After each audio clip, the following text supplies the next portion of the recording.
ఇలా ఉన్నాయో ప్రజలకు సమాధానం చెప్పాల్సిన బాధ్యత మీకు ఎంతైనా ఉంది. జగన్మోహన్ రెడ్డి గారిని మళ్ళీ చెప్తున్నాం, జగన్మోహన్ రెడ్డి గారు ఓన్లీ క్యాష్ పద్ధతుల్లో ఎందుకు లిక్కర్ అమ్మకాలని అలౌ చేశారు? డిజిటల్ పేమెంట్స్ లేకుండా ఓన్లీ క్యాష్ పద్ధతుల్లో నాన్ డ్యూటీ పేడ్ లిక్కర్ కోసం కాకపోతే మీరు ఓన్లీ క్యాష్ పద్ధతుల్లో ఎందుకు అనుమతించారో జగన్మోహన్ రెడ్డి గారు సమాధానం చెప్పాలి. అంతేకాదు ఇలా ట్రస్టెడ్ లిక్కర్ బ్రాండ్స్ని కాకుండా లో గ్రేడ్ లిక్కర్ బ్రాండ్స్కి ఎందుకు అలౌ చేశారో కూడా జగన్మోహన్ రెడ్డి గారు సమాధానం చెప్పాలి. జగన్మోహన్ రెడ్డి గారు ఎప్పుడు మాట్లాడినా చాలా పైపైన మాట్లాడతారు. తనకు ఎక్కడ కన్వీనియంట్గా ఉంటే అక్కడ, ఏది కన్వీనియంట్గా ఉంటే అది మాత్రమే చెప్తున్నారు.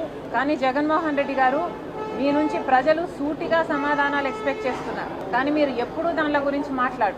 ఏ విషయంలోనైనా ఋషికొండను ఎందుకు గొరిగారు, 100 సంవత్సరాల నుంచి బంగారం లాంటి కొండను ఎందుకు గొరిగారు అంటే ఇప్పటి వరకు దాని మీద సమాధానం లేదు.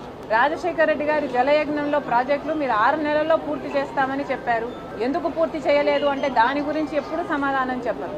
ఏ విషయమైనా సూటిగా సమాధానం చెప్పరు. అసలు వివేకానంద రెడ్డి గారి హత్య కేసులో అంత రక్తపు మడుగులు